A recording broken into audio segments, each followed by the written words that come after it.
Good morning, everyone. Thank you for joining us for another fun-filled spotlight session. Today's guest, we have Steve Dippolino of Floor Coverings International. Steve does really good work locally. He's located in Hillsborough, right? Yep, Hillsborough. Right. Located in Hillsborough, he covers everything to do with flooring. This is great for us because I have no idea what the difference between a laminate and a wood floor and all the other different floors are. So, Steve is going to give us a great rundown of all different floorings and just things we can look out for when we're out in the field. Thanks for joining us, Steve. Yeah, no, thank you for having me, Lawrence. Appreciate it. I'm going to share my screen here. I put a couple slides together just so you guys can see. Let's see here. Let me know when you can see it. Can you see my presentation or no? Yep. Yes. Okay, perfect.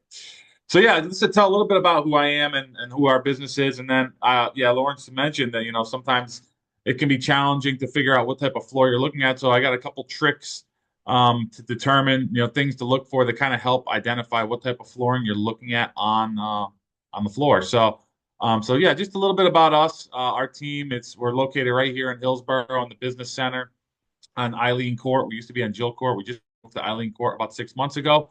It's myself. I'm the franchise owner. Floor Coverings International is a franchise. We have over 300 locations nationwide now and Canada. And then my wife, Katie, she's also a franchise owner. She's married to me, so it comes with the territory. But she does all of my office work and organizes a lot of my production as far as scheduling and stuff. And then John, my design associate and flooring expert, who will come out and he meets you at your home, meets at the client's home, helps them determine what the best flooring is for their needs and style, color, functionality, practicality, budget, all of that good stuff. Then well, what makes us different? I just want to go through a couple of things that make us different. One is our a mobile flooring showroom. So as you can see in the picture, we have a couple mobile showrooms out in the market that have over 3,000 flooring choices. So we meet our clients and your clients right in their homes to make the process as easy as possible. They can see what the flooring looks like in their home. A local team, like I just went through, very easy to get a hold of us. They're not calling a call center somewhere internationally trying to get a hold of someone, and that kind of ties in with our communication and support. We help customers before, during, and after the projects are complete. Pricing straightforward, so we can work with your clients to give them a price on the spot. 99% of the time, we're able to quote the project while we're there on site, and we don't charge for that. There's no charge for the measurement. There's no charge for a consultation. We do a lot of evenings and weekend consultations as well for their convenience. Cliche as it sounds, we are very focused on customer satisfaction, and we're not happy until our customers are happy. So we do whatever we need to do to make sure they are 100% satisfied. And how we partner with real estate professionals. So we will help you guys if you need a repair to close faster. We do a lot of we'll do a carpet stretch from time to time. Just to make the house look more presentable. If you need to do a tile repair or a lot of floor refinishing, people especially once they move out, you see all the scratches and such. We'll come in, we'll do a floor refinish just to make it look more presentable. And any other repairs that are needed to make, to get you guys to the closing table a little quicker. And then we serve as a partner after your sale, a reliable client, a reliable partner for you guys to refer to your clients. And you can take a look at our Google reviews. I think we're at 129, all 5 star. So again, like I said, we're not happy until our customers are happy. Another service we do provide is 0% financing. So I know when clients buy homes, they're typically spending they're a little strapped for cash at times. So they can have a 12-month 0% interest loan through some of our preferred vendors that we utilize for financing as well. And we also have some other options too if they want something a little longer term, like a 120-month option with a lower interest rate, but keep the payments really low. So there's a lot of different options for them, but we're here to help them. So yeah, a little, just a quick rundown on the flooring we do. I'm going to fly through this, but then I'll get to the part where we talk about identifying different types of flooring. We do hardwood, solid hardwood installations, pre-finished or unfinished. We do hardwood refinishing. So this is a pretty popular one with home buyers when they buy a home. Before they move in, you want to get that floor refinished because after they move in, it's very, very difficult with the contents in the home because rooms need to be completely empty when we do a refinish, as opposed to an install where we can manipulate content within the room. When the refinish, everything has to be empty. So we also, we do engineered hardwood flooring, so it's a wider plank. I'll go through a little bit of that shortly, a little more detail. We do a lot of carpet. Carpet's a big service of ours. Um, we have hundreds of options in our mobile showrooms when it comes to carpet. Along with carpet, we do stair runners and area rugs. So nice way to add a little finishing touch to the home by doing a nice stair runner. We can custom bind any of our carpets into a stair runner. We do luxury vinyl planks. So that's that wood look that sometimes is tough to tell if it's wood or if it's vinyl or laminate, right? We're going to talk a little bit about that, but we do a lot of luxury vinyl. Great option for people who want something really durable, waterproof, scratch resistant, a little more budget friendly than wood, and just really more durable. Quite frankly, it's a lot more practical for people with pets and families.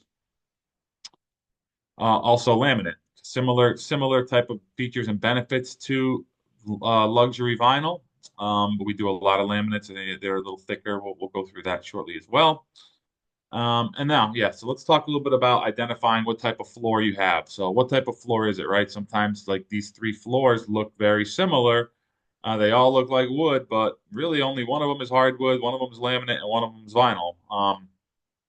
So how do you identify what you're looking at? And here's a few of the tips and tricks that you can use to figure out what type of flooring you have on the surface. So one is to take a look in the vents. You take a look, pop that off, and then you can see a side profile of the flooring. You can kind of pull on it, see how it's installed, if it's nailed down, if it's a floating floor. That'll give you an idea of what type of flooring it is. I'll show you some pictures shortly on the coming slides with some side profiles of what to look for. Um, and then there's one test. It's actually taking a golf ball and bouncing it on the floor. So if the ball bounces right back up to you, that means the floor is probably nailed or glued down. That's typically going to be a wood or an engineered hardwood, where luxury vinyl and laminates are usually floated. So if you drop the golf ball on the floor and it kind of just bounces a little bit or kind of dies when it hits the floor, that's typically a floating floor installation, which is probably going to be a luxury vinyl or a laminate floor. Um, so is it hardwood, right? So a couple things to look for to determine if you're looking at hardwood, solid hardwood. You have all the planks are going to be different lengths. You're not going to have uniformity in plank length. So you may have one plank that's 5 feet next to a plank that's 2 feet next to a plank that's 3 feet long in length. The grain is different on every board. There's no two pieces of hardwood in the world that are the same grain pattern. So every single piece of wood is going to have a different grain. It feels solid underfoot when you're walking on it or when you knock on it. It just feels solid because it's installed with nails or staples typically and sometimes glue as well. So it's going to just feel solid. That golf ball test can play in here to really identify if it's hardwood as well. It's got a warmer feel, being a thicker product. It's 3/4 inch thick, so it does provide a warmer feel, and it's got a tongue and groove. You can see in the picture, it's got a tongue and groove where the floating floors, like the vinyls and the laminates, are going to have a locking system on the end. Okay. Then there's engineered hardwood. So what is engineered hardwood? Well, it's hardwood, but it's layers. It's layered. So the top layer is solid hardwood veneer, okay, and then the rest of it almost looks like a plywood look. That is to provide stability, so you can have it in wider planks. So again, a unique characteristic, you're going to have unique plank lengths with engineered hardwood. It's not all going to be the same length. So you're going to see, like I said, a 2 foot plank next to a 5 foot plank. They're wider typically. There are some thinner ones or narrower ones, but for the most part, you see them in wider planks. 5 inch plus is really common. And again, these are going to be installed in a nail down with a glue assist usually. So you're going to have that solid feel underfoot. Again, the golf ball test works with this. It's going to feel very solid. You're going to have a unique grain because, again, no two pieces of wood have the same grain. So every piece of wood is going to have a different grain. You're going to see no repeats in the pattern. Uh, warmer feel again, like solid hardwood. And if you do pull the vent up in the register and you look at the side, it's going to look like this for the most part. It's going to have that veneer, 3 millimeter or so, depends on the product. They're all a little different, but you're going to see like a plywood look on the side, and that's going to tell you that it's an engineered hardwood. Engineered hardwood is very stable. That's the benefit of it. So solid hardwood expands and contracts a lot more in the seasons. In the wintertime, you'll see gapping. In the summertime, you'll maybe see swelling, maybe a little bit of bowing or cupping. With engineered hardwood, you don't get that. It's more stable because of the way it's constructed. So you see it a lot more, down south, Florida, Georgia, wherever, because of the temperature and humidity fluctuations. They use a lot of it down there. They don't really use solid hardwood down there because they would have more problems. Up here, we still have more solid hardwood than anything. But yeah, so it's going to look a little different from the side. Then you have vinyl. Okay, vinyl. The side profiles, you'll see two pictures. You're going to see something that looks like one of those. Okay, it's usually not as thick well, it's definitely not as thick as wood. Usually 6.5 millimeter. Sometimes you get an 8 millimeter thick. Sometimes you get them as thin as 5 millimeters. So it's pretty thin. The lengths are all going to be the same. So if you see all the planks at 48 inches or 60 inches, they're all going to be the same length. You're going to see repeats in the pattern. So because it's essentially a picture of wood on top of a piece of vinyl. So you're going to see repeats in the pattern, every 8 to 10 boards, 12 boards, depends on the manufacturer. You're going to have a little bit of a softer feel, not as hard and solid underfoot because it's a floating floor installation. Um, so if you drop that golf ball on the floor, it's probably just going to take a small little bounce and die. Cooler feel because of it's not quite as thick as some of the other products, and it's floated for the most part in residential. You see more floating floor. It is glued down as well. You'll see that definitely in the commercial setting and in some residential as well, but floating floor is definitely the most typical. A floating floor means there's no glue and there's no nails. It just sits on top of the subfloor. It clicks together, snap lock, clicks together, and sits on top of the subfloor. And then there's laminate, right? So laminate is got some similarities to vinyl in that the planks are all the same length as well, and the pattern does repeat. So you're going to see repeats in the boards, but it is thicker for the most part. Primarily, it's going to be thicker, and it looks like an HDF high density fiber board on the side. You see the pictures. It looks like high dense HDF. You have a harder feel than vinyl. It's the hardest surface really outside of porcelain tile. It's not scratch, like it's really, really scratch resistant, the most scratch resistant product you're going to find. And it's a little warmer than vinyl because of the thickness of it.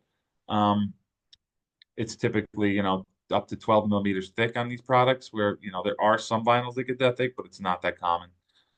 It's floated, so again, you'll know when you pull the vent up or you bounce a golf ball, you can kind of pull on it and see if it's attached to the floor, if it moves when you pull up on the vent, or if you drop the ball on it, it will kind of die down to the ground as well. So a lot of features and benefits to these products as far as practicality. They're a little more economical than a hardwood. They give you a really beautiful look, and you can't. I mean, you can't scratch this stuff if you try. Well, don't try, but it's really, really scratch resistant, and most of them are waterproof now. Most, not all, but most. So that covers the majority of the different types of wood look floors to kind of help you identify, what you're looking at. So at this point, I do want to open it up and see if anyone has any questions about any of the different types of products and how to identify which one you're looking at. Yeah, I have a quick question here. As far as the cost basis, we understand the wood probably would be most expensive. And starting from the bottom up, would that be vinyl to laminate to engineered wood and then hardwood? So cost factor? yeah, no, great question.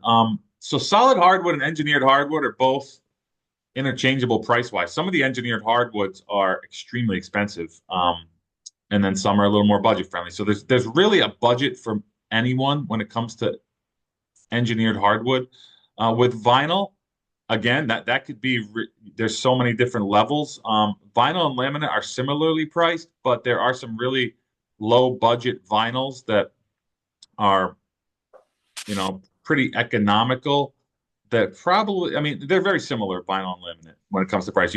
I'd say a high-end vinyl costs more than a high-end laminate, but they can be any, like, there's a range there that they both hit. So the two woods are definitely higher, and then the vinyl and the laminate, again, depending on which product you go with, like there's some entry level products for vinyl that you can do real if you're on a budget or you're doing maybe a basement that you don't want to put something super premium down, that you can hit a budget. But there's some vinyls that can get up to 8, 9, $10 a foot, like really expensive material. So there is this dramatic price range with those products.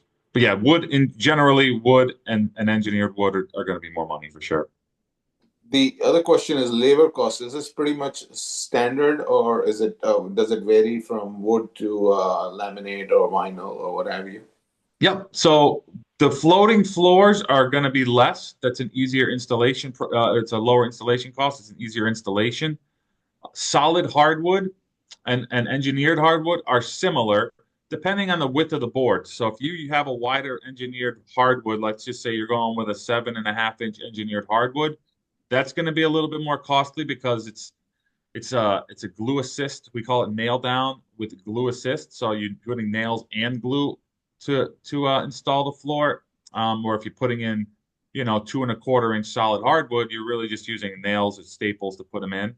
So I would say your most budget-friendly installation cost is vinyl and laminate, and then from there go up to smaller plank wood. And then if you're going wider plank wood, that's going to be an additional, just because of the installation needs both glue and nails. And what about carpet compared Oh, to? carpet, yeah, carpet's going to be definitely your most economical installation cost and material. Material wise, it's your most economical option for sure. And what does Again, with carpet, it's similar to the other products. Like there are some really, really expensive carpets out there, but as a general rule of thumb, like, yeah, carpet's going to be your most budget friendly for sure. And what's a typical average cost on a carpet? Not to go on the high end, not to go on the low end, like just say, middle range or something. Yeah. So for a middle range, material wise, we price it by the yard. A yard is about 9 square feet. So, you could be around $20 a yard. So divide that by 9, a little over $2 a foot for a nice carpet. It's nice, but it's not overkill, and it's not builder's grade either. It's just a good solid carpet for a house or a family. And that's just the material cost, right? That's the material, yeah, yeah. So for with labor, it all depends, right? Because there's all the services we provide. Like we'll do removal and haul away of the existing carpet. We'll move furniture. So it depends which services you are typically going to take advantage of. That's going to kind of determine it. Plus, you have the padding, right? So there is different carpet. I didn't really get into carpet. I was kind of more talking about the differences and how to identify with the woods, but there's padding. There's a couple different, types of padding that you can use depending if you need something with a moisture barrier, you need something that's, if you want something more economical, there's different options. Yes. So assuming that somebody's living there, and of course they want to get the carpet changed before, Yeah. the house. So with that in mind, removal of carpet and installation of new carpet, labor cost. You mentioned the material cost, but what would the labor cost be typically for replacement of a carpet? Somebody Yep. living. I just crunched some numbers here. Yeah. So you're probably anywhere, but depending on the carpet, anywhere between all in, with padding, carpet, install, everything around $4 to $5 per square foot for all of those services, for everything. Okay, everything included. So it's basically like about 2 odd for a carpet and another 2 to About 3. two for the carpet, and the padding is a little, another, less than, the padding's probably about 25, 30 cents. And then, yeah. So yeah, you're probably all in about 450 a foot. Again, the carpet will determine it for sure, depending which carpet you go with. But yeah, anywhere from $4 to $5 for all the services combined. So yeah, about half and half buying labor to materials. Hi, Steve. Yep. I'm Ruby. I have a question regarding the heated flooring. Do you guys do heated flooring as well? I I have. don't do heated flooring. I refer. I have a couple people I can refer. That do heated flooring. There's so I we don't do it. No, that's not a service we offer as of yet. We may get into that soon because there's a little. We haven't had a ton of people asking about it, but I don't do the heated flooring. No. Okay. So how does that actual heated flooring is the they install some different padding underneath it and then install the whatever other like carpet or floor vinyl or hardwood or what is it? Is all the There's different ways. Like you can have a plumber do it, and plumb it to be run um hose under the floor and then pour concrete over, I guess. Or you can do electric heated flooring. Again, yeah, I wish I could be a little bit more, but I'm not quite an expert on that as of yet. So it's not because we don't offer it. So I don't want to give you any bad information. So I don't know the specifics as far as how to install that. yeah, okay, thank you. Yeah, no problem. Steve, I had another question regarding Sure. the stairs, not the runner. Let's say you have back end stairs. Some homes have two stairs, and that back end is full carpet. What does a stairs carpeting with labor cost? Is it the same as what you mentioned for carpet, or No, is it no, stairs. I mean, if it's just a stair job, like I have minimum charges. But if you're doing as a stairs? part of another project, like let's just say you're doing the carpets and you want to, do the stairs as well. Stairs typically comes out to be about, the labor's about, it depends if they're open on one side or if they're box stairs. Let's just say they're box stairs, so that means that there's no, balusters, no spindles, just a box set of stairs. Your labor is going to be about another less than 200, 185 or something like that, and then material wise, is really not that much material that goes into stairs. You're probably another couple, $300. It's probably a total of less than $500 to a set of stairs. Depends on the material, but it's not that much. But if it's just a set of stairs for the project, yeah, there are minimums. Like my installers charge minimums and stuff, so I have to pass that on. But as part of a job, it's not a huge incremental cost. Understood. I thought this carpets cost more, so that's why I was asking. Oh But no, yeah, it depends. I mean, sometimes people will put a really nice carpet on the stairs just because it's a focal point, or maybe they want something even more durable since the up and down. So sometimes it can be a little bit more if you're going with a premium quality carpet, of course. But I mean, even like, yeah, I mean, you're not in the thousands even with a really good quality carpet. If you're doing a box stair, install. got it. Thank you very much, Steve. Yep. Jen, you had a question? Yeah, if someone, because you're saying that laminate and LVP can be similarly priced, what would be the deciding factor that you would tell them? Like, okay, well, is it like if you have more wear and pets and kids, like Hmm. what would make Yeah. you decide one versus the other?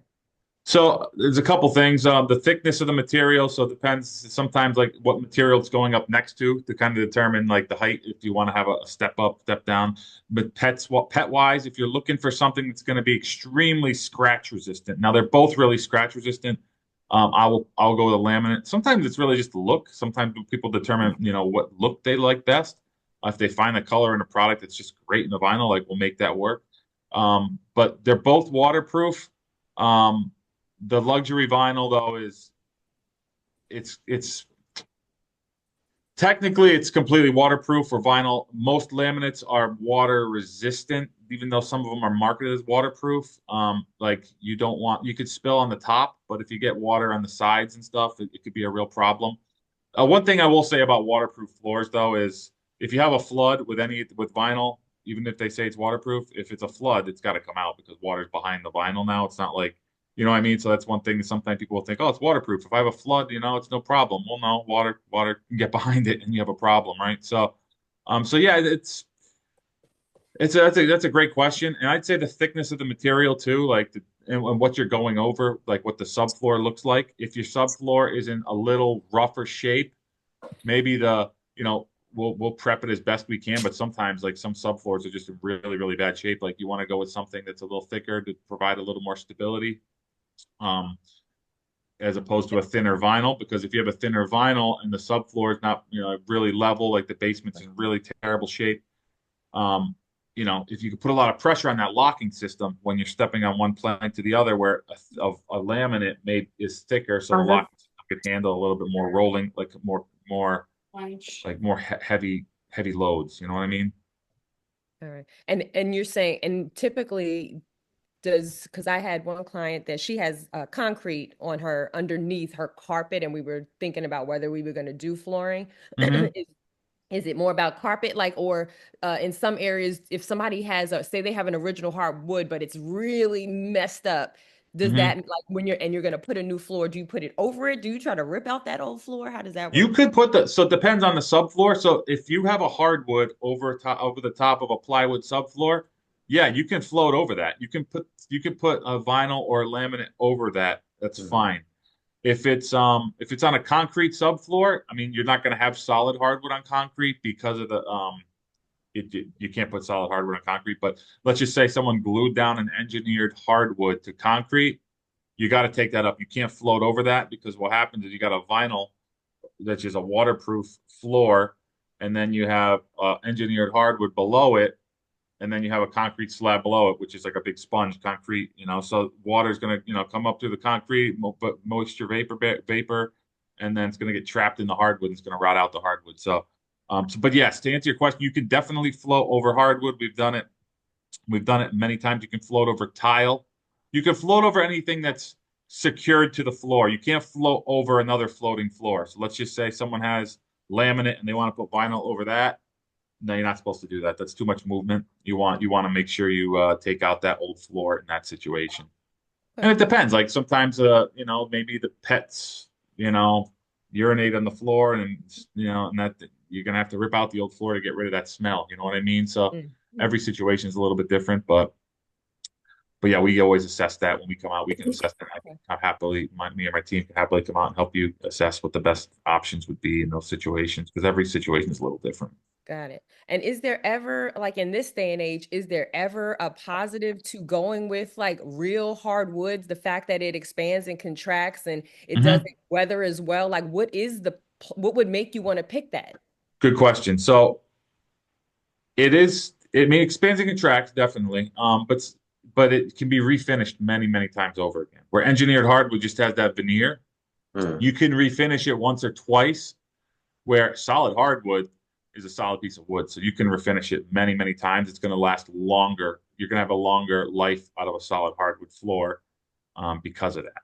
So that's really the biggest benefit to solid hardwood Got it. is the longevity and the capability to refinish it. Uh, Okay. And then I Talking have about one last refinishing, question. I'm sorry. sorry, Steve, talking about refinishing, is it easy to refinish when you have furniture in the house? I know you mentioned initially it's best to Yeah. get it It's not refinished. easy at all. Unfortunately, it's not. So with refinishing, you can't have any furniture in the space that you're refinishing. So everything's got to be moved out. So that's why we do a lot of it before people move in. So sometimes, they'll have space. We can, we'll move a little bit of furniture. Like if it's a serious, like a full, master bedroom loaded with furniture and belongings, like, we won't move all of that out. But it's can be challenging. So a couple of things you have to consider. One is continuous flooring. So let's just say I want to refinish my master bedroom, but I don't need to do the hallway. Well, that can be a challenge because you can't stop in the middle of the boards if they're running through the doorway. You know what I mean? So you can, I mean, it would look funny if you just stopped at the doorway without a transition molding, or if the boards aren't turned at that point, you have to have a line. You have to have a line to stop. So, but if there's moldings, if there's transitions, like you can do one room at a time, but everything's got to be empty. To answer your question, everything's Yep. got to be empty for and typically depending on the size of the job, like let's just say it's one room, like we could get it done in 2 days, between the sanding and the staining in the first day, and then we'll do 3 coats of water-based finish the second day, and then we can move stuff back in the third, or maybe wait an extra day, call it the fourth day, take a day off there just to let things cure. But yeah, it's challenging when you have content, it's very challenging to do refinishing. Thanks. Yep. Uh, Um, I'm sorry. I have one last question. Are you finding that are people even going the carpet route nowadays, or maybe just in bedrooms, for instance? Because Mhm. I'm seeing that, especially when I'm doing comps, like it seems like the ones that still have carpet are the ones that people are like, eh. So do Yeah. people even go that route anymore? I do a lot of carpet, You tons. do. But yes, a lot of bedrooms. Uh-huh. You do a family room from time to time, but yeah, you do a lot of it in bedrooms and then even basements. People want that warm feel, and Yeah. the kids go down there and play, and they don't have to worry about them. Maybe Yes. a little extra additional cushioning and padding. So we do a lot of carpet. We do carpet every day. Um, but yes, not typically not as much in like larger family rooms. More bedrooms is the most common for sure. Yeah. Hmm. But yeah, we do a lot of carpet still. People still go with carpet. Yeah. They like the way it feels. They obviously it's a little more budget friendly, which is helpful, but they just like the feel of it. As long as it's clean, people I think when Yeah. they come Yeah. in, they see dirty carpet or Hmm. carpet that's wrinkled or worn, like that's a big turn off for them for sure. Yeah. Steve, I have a few questions regarding there's a lot of times this squeaky noises Hmm. on the floor, and Hmm. do you guys help with securing the floor before putting the carpets? Yes. Yep. What we'll do is just add screws to the subfloor because the squeaks 95% of the time are coming from the subfloor. So we go around and secure the subfloor, to the joists. And as long as that's where the squeaks are coming from, they go away. Sometimes, maybe the joists are having movement in them. We can't do anything about that. But 90 to 95% of the time, squeaks are eliminated. Yes, as long as we can get to the subfloor. If someone wants a hardwood refinishing and their floor is squeaking, we can't do anything about that because we can't access the subfloor. We're not going to put screws through the hardwood floor. But with carpets, yes, all the time. Yeah, great. One more. What is the cost of refinishing compared to getting a new hardwood floors? It's much less. So the cost of refinishing, you figure you're in the low, 325 range per foot for refinishing. And to install hardwood's gonna be a lot more because you got to pay for material, you got Hmm. to pay for labor, you have to pay to, whatever it is to rip out and remove old flooring if it's there. So it's probably less than half. It's about half to maybe a little less than half to refinish. Okay, great. That Yeah. yeah, because I was always wanting to. Okay, very very important question. Do you change the colors, any color for the existing hardwood? Yeah, you can change. So what we do is, and there was a slide before where we had showed a picture of like four colors on the floor. Mm-hmm. Let's see if I can go back. But Sorry, I think I missed the yeah, earlier. yeah, it's okay. Yeah. So what we'll do is when we get there, we'll sand the section of it, and I'm going back really far now. I'll sand the section, and I'll send you a chart of colors to choose from before we even start the project. And you pick four. You don't want to overwhelm yourself. You pick four, maybe five this person had, Mm-hmm. and we'll put those colors down. You can see what they look like on the actual floor. Hmm. I like to Oh wow. physically put them on the floor, not just pick off a chart because every wood Mhm. does take stain differently. So you want to see what it's going Different. to look like in your home. Yeah, Hmm. So we'll do it that way. great. Yeah. Older floors, I don't recommend going very light. I'll make the recommendation if it's an older floor to just go towards the darker side. Mm-hmm. If you have some, like we just did a floor that when we sanded the floor, we exposed a ton of pet stains. Like you couldn't see it because the floor was dark prior because they had a dark stain. Mm-hmm. When we sanded it down to bare wood, it was covered in dog stains. Hmm. So we obviously went with another darker color because if there's one little area with a stain, like we'll just repair that. We'll pop that wood out, put some new wood in, and move on. But Mm. this stove floor would have been needed a full replacement because it was completely covered in dog urine. Most So of that in the that case, people you go darker. got you. So usually, what people do, they take like which which colors they like nowadays? Like, They like the natural color in this picture, which is the bottom middle one, is very mhm, popular. It's just sanding it and putting a clear finish. And then mhm, we do a lot of that one that's in the three pictures there, the top left. mhm, It's called provincial. That's a really popular color. Like those browns, those medium browns are the mhm. most Mhm. popular for sure, Gotcha. by far. Like Awesome. that one color, provincial. I feel like the last 5 jobs we've done, I think we did it 4 times. Like that's a very, very popular color. And it's not just because we, it's not just because we like that color. They actually choose it. Like I'll send them the chart, no bias, and then they'll say, okay, give me these 3 colors, and one of them's always provincial, and then they always go with it. Just seems like this year that's been a big color. Hmm. Wait, Yeah, Steve, I'm would but you sorry. be able one, to share Provincial your is the lighter information in the one or the chat? medium? I'm sorry. I'm sorry? Which one is the provincial, the lighter or the medium? It's a medium. Yeah, it's a Medium. medium. It's the one that's of the 3 pictures. I don't know if you can see my cursor. It's this Yep, one. I see You it. can. Yeah, that's a provincial. This is just natural. So this is just clear finish over wood. So I'm gonna go to the last slide where I have my contact info. I know I'm probably I'm over time allotment No, here. I you're really okay. appreciate it, We Lauren. like to ask a lot of questions. No, Yes, it's good. yeah, Well, yeah, good we're that's good. good. questions. Thank It's good you. Yeah, information. no, it's I like questions too. So now I'm gonna keep going. And my little QR code you can scan and put my contact right into your phone. Right Steve, there. I So have there's one all. more question, a Yeah, quick go ahead. question. I'm good. Yeah, I'm good if you guys are good. If there's an existing hardwood, can you put engineered wood over that? Not to like just to avoid the garbage and ripping it Yeah. out and the dust. So can you put an engineered over the existing hardwood?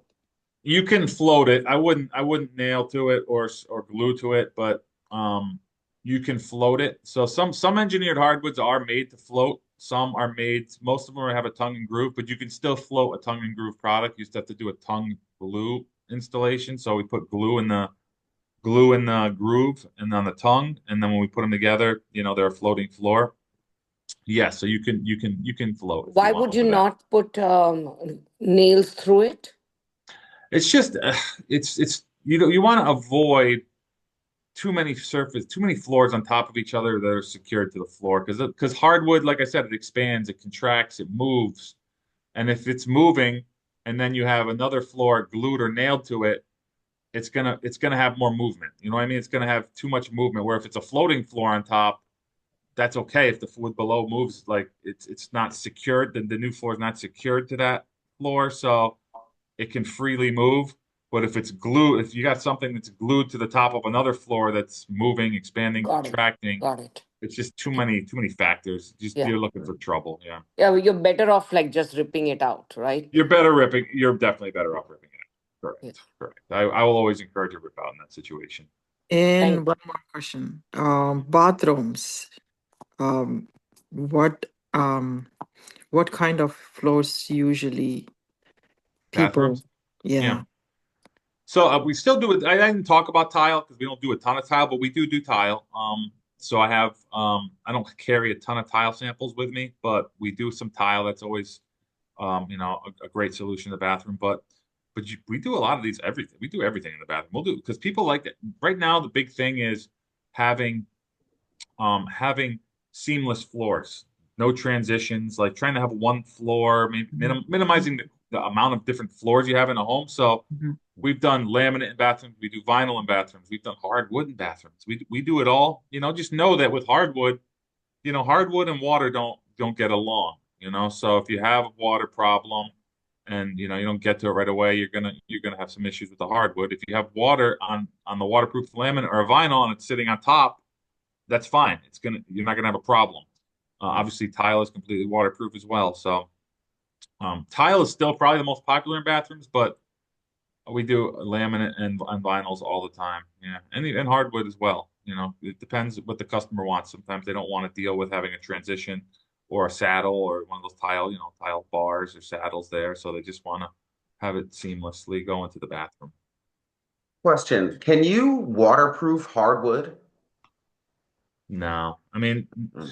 no, there's nothing you can do to it. I mean, you put the finishes are good and they'll help Hmm. protect the wood for, you know, minutes, maybe hour, but if you don't get to it, it gets down and it can warp and move, Hmm. warp, cup, bow. you're going to have issues with the hardwood. Yeah, there are some engineered hardwoods that have waterproof cores. Mhm. So that's an option if someone really wants the look of wood. They want wood, but they want something that's got a waterproof core. Like there are some. We have a Mhm. couple of those in the mobile showroom. Yeah, the issue is always if it is standing water and the corners. If it gets to Correct. the corners, even that waterproof engineered wood, uh, it will go under it. Right. If you have get to the corners, like we do a lot of work with water mitigation companies, and they'll and there's not much you can do in that situation when you get to the corners. You just got to rip it out, dry it out, because the water's now behind it too. So you really want to do a good thorough drying, just to make sure there's no mold growth, etc. And yeah, that's definitely the problem at the corners for sure. Cool. Great. Anyone else Thank have any you. more questions? I have not a question, but it's a semi question, but more of a statement. I was floating the idea with this one property of having a flooring company come in because I know a lot of them do. And it's funny, I saw your truck the other day, and you were going to be my next call. Oh, no way. I swear to you, I was Well, now over. you got the number, so I'm in give me a East call. Windsor. I don't know if it was your specific truck, but I'm in East Windsor, and I It saw might the have been, truck go yeah. I by, was and I down was there. like, I'm Yeah. calling them. And it just so happened we met with some other contractor, a person who was actually going to put down flooring, and you were going to be my next call, but my client decided she did not want to go that route. But part of the reason was for money. But I'm Hmm. like, if it's 0% financing, someone who is trying to sell their home could take on that project, do the 0% APR, and when they sell that joint, pay it off. Correct. So Mhm. Correct. you're definitely a good option. Yep. Even for like people who are getting into longer term like investment properties, like someone who has I don't know, they're flipping a home, it's gonna take them, 6, 7 months, and they want to just keep the payment as low as possible. Like I have the 120-month option. Now, yes, there's a little bit of interest there, but the payment's so low, and then you just pay it off once you close on the house, and you Yep, really didn't pay that much interest because you only paid, exactly. you know what I mean? So like they kept the Mhm. Yes. payment really low, kept your money in your pocket, aside from, the monthly payment, which is small when you divide it by 120, So Right. And are there any penalties in paying it off no early later prepayment on? penalties with the vendor. Nope, none. Yeah, see, that's what's up. Okay, thank Yep, you. yep, Oh, no problem. great. Sorry, I think I missed the whole financial thing.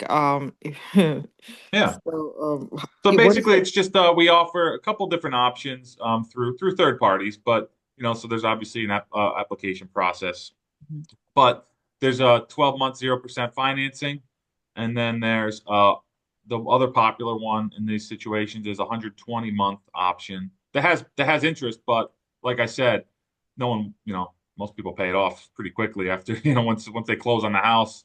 Mhm. They'll pay off, and there's no prepayment penalty, so it keeps the payment very low, during those whatever many months that you're, either working on the home or whatever, and then you make a payment at the end, no prepayment Excellent. penalty. Excellent. That's great. Steve, Yeah. I have another question here. Hmm. I know we discussed about the average cost of removal and installation of a carpet, about 4 to 5. But just a typical, again, trying to get an average ballpark for somebody who wants to, do the house, like my other colleague was asking, what would a typical, say, a laminate, or I'd probably stick to laminate rather than vinyl for Hmm. a removal of the existing floor, or putting a new laminate flooring on the existing floor, material plus labor on an average mid range. I'm not talking about high, I'm not talking about low. Yeah. Something. You're probably $10, $11 per square foot for everything all in, materials, installation. Because then we're gonna have to do like if you're taking out carpet and you're putting in a hard surface, now we got to do some moldings around the edge of the room too. We got to do a shoe mold or a quarter round. So there's a little bit more to it. So 10 to 12, depending which material they go with, I'd say is a safe estimate there. Good. Okay. Gives an Yep. idea, right? Yeah, So yeah, no, definitely. when we're 100%. discussing about our projects, or looking at some homes, and then clients are thinking about these things, oh, this has got a bad carpet, and then we can always refer, right? Okay, this is how much it's going to cost you. Hmm. So yeah, Yep. something for them to Yep. keep in mind, right? Yeah. Definitely. Definitely. Yeah, no, definitely. 100%. Yeah, Thank you very much. and in a average home of 2 3 bedroom townhouse condo, something like that. Hmm. Um, usually how much does it take to time wise compared to Yeah. laminate to vinyl to carpet or hardwood? So if you're so let's just say a two-bedroom condo or something like that, you're going to do 1,000 square feet, say. Mm-hmm. As long as the content, as long as there's not a ton of stuff in there to move around, like Mm-hmm. that's a day. That's a day job. Okay. If you're, there's a ton of contents in there and furniture and stuff, that's what really slows us down, So Mm-hmm. if it's like an empty space, Mm-hmm. yeah, we can knock that out in a day. Maybe we get into a second day, finish up day and a half, something like that.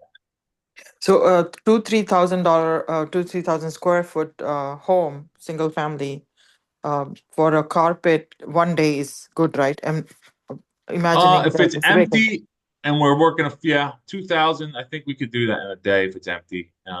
Carpet, yeah. With vinyl or laminate or hardwood, you're probably 2 to 3 days there, just because 2 3 days. you got to do the shoe molding or the baseboards, whatever you choose there, and Mm-hmm. there may be a little more surface preparation needed where if there's any leveling stuff like that. So I'd say two to three on that, and then that it depends. Like if you're doing a hardwood installation and you want to finish the wood, like if you want to put in unfinished wood and then finish it all, that's going to add time too. If you want to put in pre-finished, that's quicker because you don't have to do the finish work. So, um, 2 days, 2 to 3 days on the hard surfaces, I'd say, and then 1 to 2 on the soft surfaces, the carpet. Yeah, the finished and unfinished, right? Hmm. Is it a huge difference in the pricing with the finished and unfinished hardwood? Because I've seen some builders putting unfinished and then they stay in the Yeah. hardwood. So it's the material is going to be more on the pre-finished, but there's less labor because you don't have to finish it. So the cost is going to be similar. I'd say that the unfinished is actually going to cost more, but I feel like that's the look people want. They like I mean, Mhm. we depends on the home, but we do if you let's just say you're putting in like sometimes we'll do a home where the hallway already has hardwood and they want to add hardwood to the bedrooms. Mm-hmm. We'll have to kind of you want it to all match, right? You don't want it to look different colors. So in that case, you really want to put in unfinished and then sand everything together and finish it all together so it matches. Because if you put in a pre-finished next to wood that's already there, it's Mm-hmm. not going to be a perfect match. Like it's going to be, you can find colors that are very close, Yeah. but you're going to be able to see a little bit of a difference. So but yes, I'd say putting in unfinished and then finishing it's more just because you have to it's essentially double the labor. You have to go ahead and install everything and then you have to go back and finish everything too. And all the furniture's got to be gone because you have to finish it. Where if it's a pre-finished floor, you can manipulate the content within the room because you don't have to finish it. So you can move everything to one side of the room, install over here, and then move everything to that side and install over there. Um, So so the every, yeah, there's it's one thing weird. The stairs are different color, you know. I mean, I bought Mhm. this house and I was like just thinking about it. Stairs are different color hardwood, Mhm. and the ground floor is completely different color hardwood. So Mhm. eventually, if we do upstairs, downstairs, everything matching to the existing hardwood floors, how do we do that? Like Mhm. change the whole complete color Well, it's of. up to you. We can, if you have one color that you really like, if upstairs is one color, downstairs is another color, and the stairs are another color, so you have three colors. Is that what you're saying? Mhm. Yeah. Okay, so you're gonna have to do at least two of those three sections to make everything match. So if you really like the way it looks upstairs and you want to match the stairs and the downstairs to that, then we'll just have Mhm. to refinish the stairs and the downstairs. If you really like the way the downstairs looks, then we'll do the stairs and the upstairs. You know what I mean? So I would definitely have to come take a look at that to go through, the best Yeah, options. because I think stairs would cost more because of the railings and stuff. Oh yeah, if you're doing railings and stuff, yeah, I could price that out for you. But yeah, it's railings are definitely a little bit more of an The additional charge. sanding, yeah, They're tricky to sand it, and they're tricky yeah, to sand. And then when you're doing railings, I definitely don't recommend going. You can't go with a lighter color. You have to go similar or darker on the color that you have. got you. Yep. It's lighter now, so I think Yeah. it's good Okay, so to that's good. get it So, done with darker. Yeah. mhm. Excellent. Excellent. Thank you Cool. so much. Yeah, no Awesome, problem. everyone. I think we've bombarded Steve enough today. It's all good. I'm good. I'm good. It's up to you. It definitely spoke to his knowledge today and going through everything for us. So definitely Thank you for answering all of our questions. We really appreciate it. I Yeah. appreciate you guys having me. If you guys, I don't know if you had a chance to grab my contact info. If you guys all want to shoot me a text, that'd be cool, just so I can have all your info too. And we'll keep in touch. Okay. Absolutely. We got it. So, Thanks. Steve, Yeah. I do thank you for coming on. I really Thank you, appreciate Lawrence. it. Always I a hope you pleasure, all man. Thank have you a so great, much. wonderful holiday weekend. Happy Easter. Happy Good Friday. And Mhm. we'll all talk again very soon. Thanks, Steve. Take care. Thank Bye bye, you. everyone. Bye. Bye. Great Thanks. Bye. spotlight. Great. Yeah. Thank you. Bye.